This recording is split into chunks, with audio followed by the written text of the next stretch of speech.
Hi guys, welcome back. In this lesson we're going to look at the So What voicing. So I was just playing you the vamp from Miles Davis's tune So What, and the voicing I was using throughout the progression is referred to as the So What voicing, or the So What chord. The So What voicing is a 5-note minor 11th voicing, and it's built from stacked fourths, which give it an open, spacious sound, compared with voicings that are built from stacked thirds. So here's a D minor 11 voicing built from thirds. And the So What voicing is also a minor 11 voicing, so we can build a D minor 11 voicing using fourths. And you should be able to hear it sounds much more open than the one from thirds. So in this lesson we're going to analyse how to build the So What chord, and then we're going to look at how you can add this to the tunes that you're playing, and then finally we're going to cover a few practice exercises to get comfortable playing this chord in all 12 keys. So the So What chord, it was first used by Bill Evans in the Miles Davis tune So What, which is what I was playing you in the intro. So What was a record on Miles Davis's album Kind of Blue, which is the best-selling jazz album of all time. It's definitely worth checking out. So the first section of the tune is centered around the D Dorian scale. And then we have two So What chords, so we have E minor So What to D minor So What, and that figure repeats 4 times with a slight variation, and then the whole thing just shifts up half a step, so then we go to the E flat Dorian scale, and then we have an F So What chord followed by an E flat So What chord. So let's look how the So What chord is built. Like I mentioned before, it's a quartal voicing, so it's made up of fourth intervals. However, unlike a pure quartal voicing, which is built exclusively of fourths, the So What chord is modified slightly. So here it is in the key of C. From bottom to top, we have root, 11th, flat 7th, flat 3rd, and then the 5th on top. So if we analyse the intervals, we have perfect 4th, perfect 4th, perfect 4th, and then a major 3rd on top. So a pure 4th based voicing would be all 4th, so that one for example, we just drop the top note down a half step. So there's 2 ways of looking at it. It could be either 5 stacked perfect 4ths from the root with the top note lowered half a step, or we could look at it as 4 stacked perfect 4ths with a major 3rd on top. So in the key of E flat, we have the root in the 11th, and then we have the flat 7th, the flat 3rd, and the 5th. In the key of F, we have F and B flat, which is the root and the 11th, and then we have E flat, A flat, and C. So that's the minor 7th, the minor 3rd, and the 5th. So the left hand usually plays the bottom 2 notes, and the right hand plays the top 3 notes. However, you can use whatever is comfortable, but that's how I've always played it.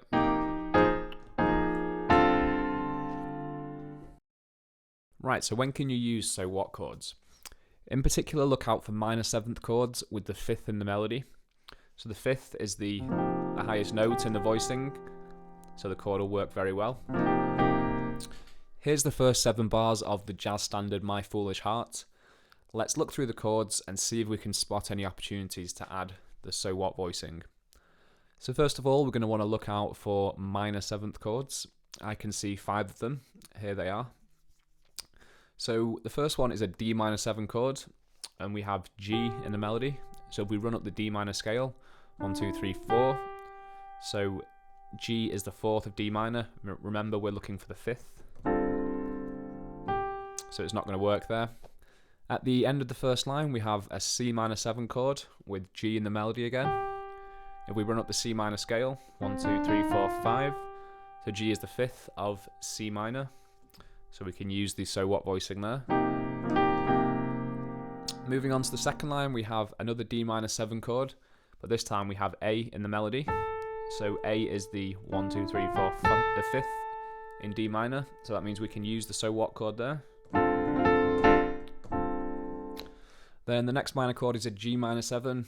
We have B flat in the melody, 1, 2, 3. So B flat's the third, no good there. The last one, we have a C minor 7 chord with B flat again in the melody. So if we run up the C minor scale, 1, 2, 3, 4, 5, 6, 7, B flat's the 7th, it's not going to work there either. Okay, so let's run through the progression and let's see what these so what chords sound like. So we start off in B flat major, going down to E flat major. That's a D minor 11 voicing from thirds. Going to G7 with a flat 13. There's the C minor so what chord. The root drops down to B flat. That's an A13 sus chord. If you're not sure about sus chords, I've made a lesson on them, so go and check that out for more info. And that turns into A7. We just drop the 3rd and the 13th down by half a step each. So then we have a D minor 7, which we can build the so what chord from. Then the 11th of so what chord drops by half a step, and we can play a D7 with a sharp 9.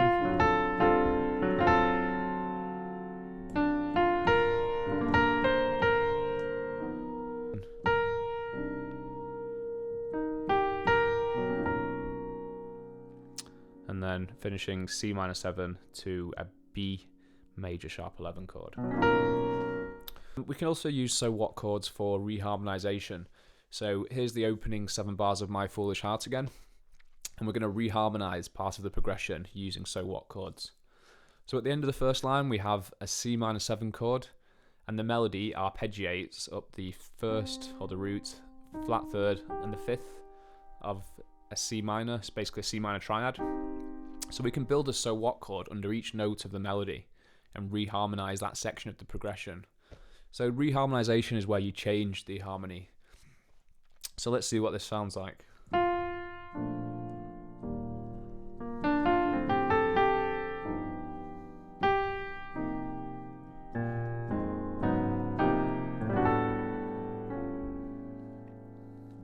So the new chords we have there are F minor so what, A flat minor so what, and C minor so what. So the C minor so what chord also leads very nicely into that A13 sus chord. So we could do this again at the end of the second line. It would be a bit overkill, but just to demonstrate. So this time we have another C minor chord, but the melody is the minor 3rd, the 5th, and the minor 7th. So this time, instead of starting with F minor, we'd start with A flat so what, C so what, and E flat so what.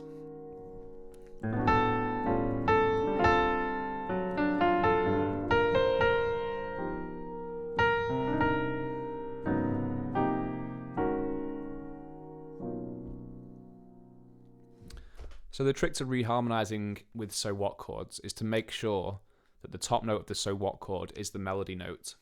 It won't always work, but try it out and see what you can find. So we can also use chromatic motion with so what chords. So this is called side slipping. If we side slip out of the key we're in, we can add a bit of dissonance and tension and then quickly return to where we were. So looking at that first minor chord, if we alter the melody a bit, we can make it so that the chord lands on A in the melody. So let's run through this. So B flat to E flat.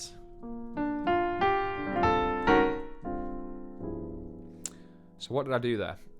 Well, basically like I said, we changed the melody slightly, so the D minor chord did land on the A. So that allowed us to play the so what chord, and then we just moved the voicing up a half step and then back down. And then I went to a G13 with a flat 9.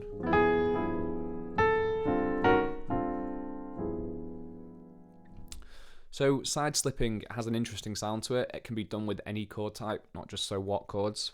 but just be mindful not to overdo it because it does ruin the effect. So what's the best way to practice the so what voicing? Well, first of all, take it around the circle of fourths, so start in C, down to F, up to B flat, E flat, A flat, D, F sharp, B, E, A, D, G, and back to C. So then you can practice it chromatically. So this exercise in particular will help with side slipping. So start in C.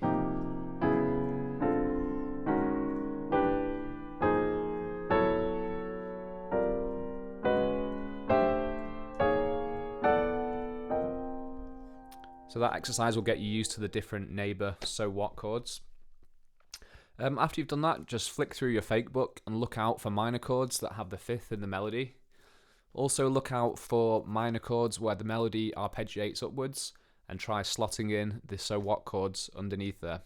So make sure you visit the resources section of Piano Groove, where you can download a worksheet that contains all so what chords in all 12 keys. So have fun practicing that stuff, guys. Any questions with it, just drop it in the comment box below.